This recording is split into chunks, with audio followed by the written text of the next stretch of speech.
How do you believe somebody who sits in all these processes, approve all these things, then come to the public and say that I will abolish, I will abolish, I will abolish? He is only thinking about how to win election. In the camp of the NDC, its flag bearer John Dramani Mahama has hit harder the NPP government, accusing them of overpromising and underachieving. Also in this bulletin, government formally announces a decision to suspend the 15% VAT on electricity following weeks of agitation by organized labor. And much later, Nigeria is set to face host nation Cote d'Ivoire in race to determine who wins the African Cup of Nations as both countries seal spots in the final slated for this very weekend. My name is Kwaning. We've got details of these and many more coming up shortly. Stay with us.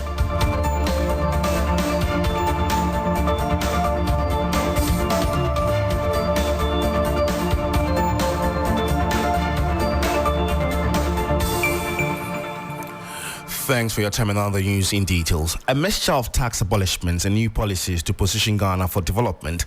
That was the crux of Vice President and flag bearer of the NPP, Dr. Bawumia's first ever speech yesterday on his vision for the country should he be elected into office in 2024. My colleague Bawumia with our political desk was there and reports. He had been accused of remaining silent. He's silent as head of the economic management team. Many political watchers described as unpardonable with the backdrop of a key cog in the 2016 electoral victory of the NPP. Dr. Bawumia minced no words in addressing perhaps the biggest elephant of them all, his role as the chair of the economic management team in the administration of the current government. I was thankfully appointed as chairman of the economic management team. As a subcommittee to cabinet, we do not have any decision-making powers, but I am very proud of the quality of advice we have been providing over the years to cabinet.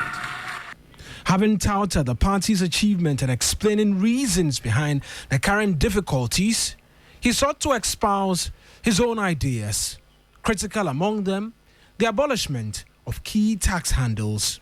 The new policies that I am proposing to implement in 2025 will give us the fiscal space to eliminate some taxes, such as the proposed VAT on electricity, if they are still on the books, the emissions tax and the betting tax, without compromising our fiscal deficit. Under my administration, there will be no taxes on digital payments. The e-levy will therefore be abolished. For Bawumia, he would hit the ground running and not need a honeymoon. I have clarity in my mind as to what I want to do from day one if you make me president. I will not ask for a honeymoon to cool off and think about what to do. Dr. Bawumia is the flag bearer of the NPP. And meanwhile, Professor of Economics John Gachi says the Vice President, Dr. Bawumia, has credibility issues and therefore should not be trusted with the promises he's making. Speaking on Ghana Tonight, Professor John Gachi said the Vice President does not have what it takes to abolish taxes. Take a listen. How do you believe somebody who sits in all these processes, approve all these things, then come to the public and say that I will abolish, I will abolish, I will abolish? He is only thinking about how to win election and allow those things to continue. I'm not sure he has what it takes to abolish that. That would not sync well with the IMF program, and that does not also sync well with his own belief and understanding in those policies. So it is something that we should just wish away. It's just some statement we have just heard, and then it should pass through the other ear and go. That is not the truth. It creates a lot of credibility problem for the government. Professor John Gachi is Professor of Economics at the University of Cape Coast. Let's still stay on this very subject. Political scientist Professor Ransford Jampo has meanwhile kicked against Vice President Dr. Bawumia's plans to abolish national service should he be elected President of Ghana. On Wednesday, the Vice President had indicated national service will no longer be mandatory for graduates who yearn to secure immediate jobs after completing tertiary education. But Professor Jampo disagrees. Take a listen. You look at the fact that he's talking also about national service abolition. See, the whole idea of national service, if I have read well, is about also introducing and inculcating in the people a certain spirit of patriotism and nationalism, okay, in those who undergo that service. So in other countries, you have to serve your nation, even being enrolled in the military, so that you can also go and learn the art of defending your country against external aggression. And so I do not really see why we may want to abolish a national service, because we are a country that at the moment has severe deficit in patriotism. And one way of introducing or inculcating the spirit of nationalism and patriotism in the people is to allow them to go through that kind of national service.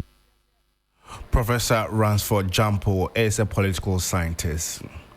And our government, through the Finance Ministry, has directed the ECG and NEDCO to suspend the implementation of the proposed 15% VAT on electricity consumption.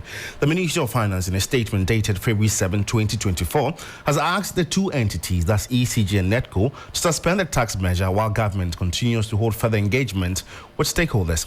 The Ministry says, and I quote, "We expect that these engagements will birth innovative and inclusive approaches to bridging the fiscal gap while bolstering economic reliance," it concluded. Moving on to other news, the Ghana Anti-Corruption Coalition has called on President Akufo-Addo to pass the Public Officers Asset Declaration Bill into law before he exits office. Executive Secretary of the coalition, Beauty Emefa Nete, said often politicians, under the guise of providing development for the people, end up enriching their pockets once they win power. She was speaking to journalists at a media capacity training on serious and organized crime.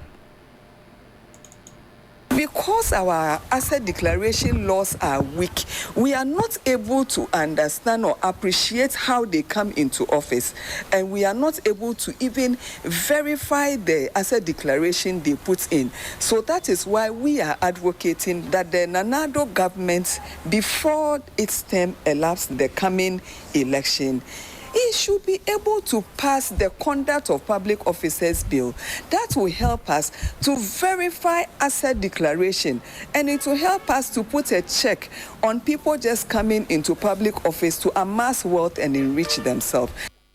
And you heard the Executive Secretary of the Ghana Anti-Corruption Coalition, Beauty Emefa Nete. And before we part company, persons convicted of engaging in gay activities will face a maximum prison sentence of 6 months if found guilty. This is contained in the bill on proper human sexual rights and Ghanaian family values, which is at the constitution stage, currently before Parliament. And here are excerpts of the debate in Parliament yesterday. A person who contravenes subsection 1 commits an offence and is liable on summary conviction to a fine of not less than 750 penalty units and not more than 2,000 penalty units, or a term of imprisonment not less than 2 years and not more than 4 years, or to both, because that is the corresponding with the penalty units. We don't want anybody to be imprisoned beyond 6 months. If that is so, then we are constrained to stay within the penalty unit that is commensurate with 6 months, unfortunately. Well, on that note, we end the morning news. For more news updates, you'd want to log onto our website. It's 3news.com. My name is Josh Kwaning. It's always a pleasure coming your way. Michael Obojo is standing by for the latest in business. Michael, how are you doing? I'm good, George. How are you? Yesterday, did you watch the game? The game? Oh, I thought you were talking about the vice president. Okay, yeah. So yesterday, I think the anticipation was very tight. And yeah. For me, what are some of the highlights for you? Like, well, exactly. It's quite a bold political move for him to say he'll scrap the e-levy that was introduced